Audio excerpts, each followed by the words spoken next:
आपकी बात ठीक है, मैं जवाब दे रहा हूँ। वही मैं कह रहा हूँ, क्लियर हो रहा हूँ, उनको आपत्ति नहीं हो रही है। हमारे सवाल कर रहे हो, अच्छा बराबर, मैं मिलत के सवाल कर रहा हूँ, हमारे कम्युनिटी के सवाल कर रहा हूँ। उसके बाद एक आपने प्रश्न पूछा, समझ में नहीं आ रहा मुझे, दूसरों को प्रॉब्लम हो रहा नहीं समझ में आ रहा है। One answer is one NGO cannot transfer to another NGO. yes, That NGO cannot transfer to this NGO. That's okay. I'm not talking FCRA में about इन that. मैडम को ज्यादा FCRA के सारे रूल्स पता है। I'm not talking about that. I am not saying it has come under IAS. I'm not saying. आपने ये Magsaysay award के बारे में पूछा।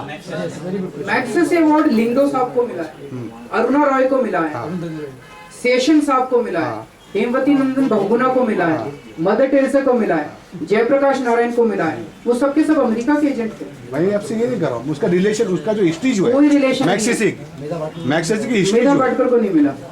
उसका कोई मैग्सेसे अवार्ड किसी ने दे दिया और हम अमेरिका के एजेंट थे इसलिए दिया, मुझे लगता है ये बात ठीक नहीं है। ये आपकी बात सच है कि मैग्सेसे अवार्ड का पैसा जो है वो रॉकफेलर फाउंडेशन से आता है, लेकिन आपकी बात उसके लिए ये भी बता दूं कि रेमोन मैग्सेसे जो फिलीपींस के 3rd प्रेसिडेंट थे, जो गरीबों के लिए लड़ते थे, उनको मरवाने के पीछे भी अमेरिका का हाथ बताया जाता है।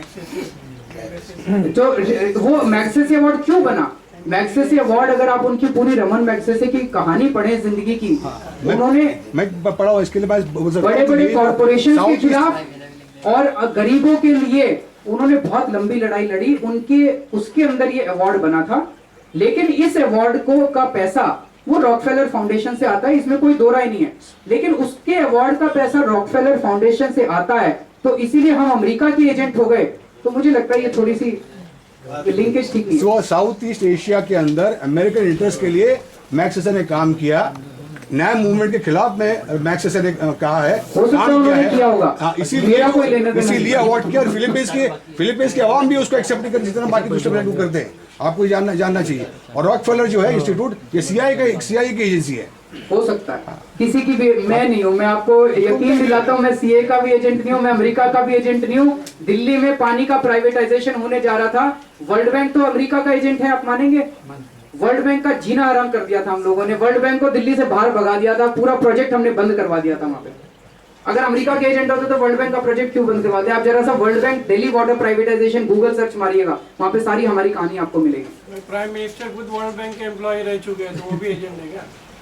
उसके बाद आपने मयंक गांधी के बारे में कहा कि कुछ राजपुरोहित के साथ है, वो मुझे आइडिया नहीं है, मेरे को मयंक से पूछना पड़ेगा। लेकिन मैं आपको ये यकीन दिलाता हूँ, अगर ये प्रश्न जरूरी है तो अगली बार मयंक को हम यहाँ पे लेके आएंगे, वो आपका जरूर जवाब देंगे इस बात के लिए। अन्ना ने नरेंद्र मोदी की जो तारीफ की थी, इसके बारे में बताना जरूरी है।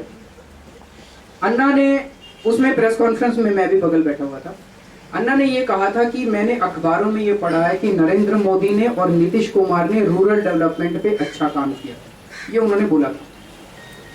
उसी में उन्होंने बोला था, फिर उनसे पूछा गया गुजरात दंगों को, उन्होंने कहा गुजरात दंगे बिल्कुल गलत थे, मैं इसकी भर्त्सना करता हूँ।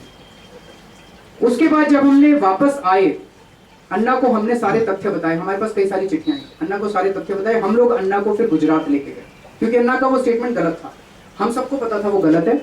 हम अन्ना को गुजरात लेके गए, अहमदाबाद के अंदर मल्लिका साराभाई ने और बहुत सारे लोगों ने एक जन सुनवाई का आयोजन किया, जिसके अंदर गुजरात में होने वाली जितनी भ्रष्टाचार है, उन भ्रष्टाचार के केसेस को गांव-गांव से लोग आए और उन्होंने अन्ना के सामने रखा।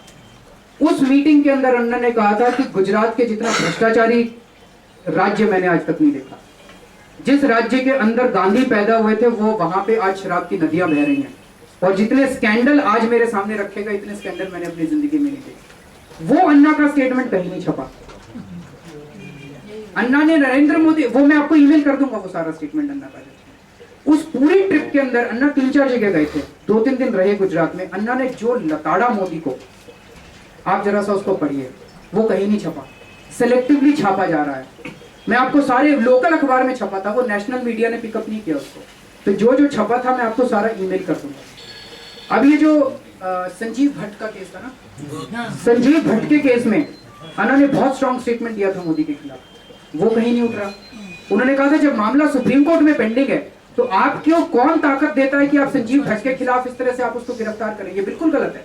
और बोले हम मोदी की इसके बारे में भर्त्सना करते हैं, वो कहीं नहीं चलता। तो सेलेक्टिवली एक उन्होंने वो कहा, वो छप गया और वो चारों तरफ फैल गया। उसके बाद सीरीज ऑफ स्टेटमेंट सुन के आए, वो कहीं नहीं छपा। तो जो जो लोग चाहते हैं मुझे आप अपना ईमेल एड्रेस दे दीजिएगा, मैं वो सारे स्टेटमेंट्स के अन्ना की प्रेस कॉन्फ्रेंस करके बाकायदा ब्रीफ देनी चाहिए ना। कितनी बार बोल चुका साहब।